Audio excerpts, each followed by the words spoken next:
ምዕራፍ 12 እግዚአብሔር ንአብርሃም ከም ዝጸውዖ እግዚአብሔር ድማ ንአብራም ከም ዝበሎ ካብ ዓድኻን ካብ ኣዝማድካን ካብ ዓደቦኻን ውፃእ ናብታ ኣነ ዘርኤካ ምድሪ ኸኣ ኪድ ዓብዪ ህዝቢ ክገብረካ ክባርኸካኒ ንስምካ እውን ከዕብየ ንበረከት ድማ ክትከውን ኢኻ ንዝባርኹኻ ክባርኾም ንዝረግሙኻ ድማ ክረግሞም ኩሎም ዓሌታት ምድሪ ድማ በኣኻ ክባርኹ እዮም።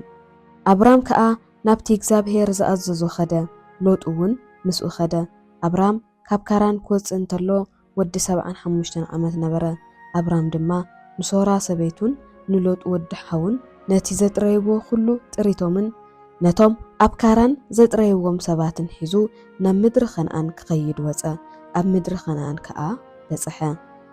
አብራም ድማ በታ ምድሪ ሓሊፉ ናብታ ሴኬም እትበሃል ቦታ ናብታ ዓባይ ኦም ሞሬ በፅሐ። በቲ ዘመኑቲ ድማ ከነኣናውያን ኣብታ ምድሪ ነበሩ። እግዚአብሔር ድማ ንአብራም ተረኣዮ እሞ እዛ ምድሪ እዚኣ ንዘርእኻ ክህባ እየ በሎ። አብራም እውን ነቲ ዝተረኣዮ እግዚአብሔር ኣብኣ መሰዊኡ ይሰርሐሉ። ካብኡ ናብቲ ኣብ ምብራቕ ቤቴል ዘሎ እምባ ተጓዓዘ። ኣብኡ ድማ ድንኳኑ ተኸለ እሞ ቤቴል ብወገን ምዕራቡ ጋይ ከዓ ብወገን ምብራቑ ኾና። ኣብኡ ከዓ ንእግዚአብሔር መስዋእቲ ዘቕርበሉ መሰዊኡ ሰርሐ። ስም እግዚአብሔር እውን ፀውዐ። አብራም ድማ ተልዒሉ ኸደ ናብ ነጌብ ኣቢሉ እውን ተጓዓዘ። ኣብታ ምድሪ ከዓ ጥሜት ኮነ። ኣብታ ምድሪ ጥሜት ስለ ዝበርትዐ ድማ አብራም ኣብኣ ክቕመጥ ናብ ግብፂ ተሰዲዱ ኸደ። ናብ ግብፂ ከኣቱ ምስ ቀረበ ንሰበይቱ ሶራ እንሆ መልክዕኛ ሰበይቲ ከም ዝኾንኪ ኣነ እፈልጥ እየ እሞ ግብፃውያን ምስ ረኣዩኺ ድማ ሰበይቱ እያ ክብሉ እዮም። ንኣይ ቀቲሎም ከዓ ንኣኺ ብሂወት ክሓድጉኺ እዮም። እምበኣር ንኣኺ ክብሉ ብፅቡቕ ምእንቲ ክቕበሉኒ ኣነ ድማ ብኣኺ ምእንቲ ክድሕንስ ሓፍቱ እየ ደኣ በልበላ። አብርሃም ኣብ ግብፂ ምስ ኣተወ ግብፃውያን እታ ሰበይቲ የመና መልክዕኛ ምዃና ረኣዩ።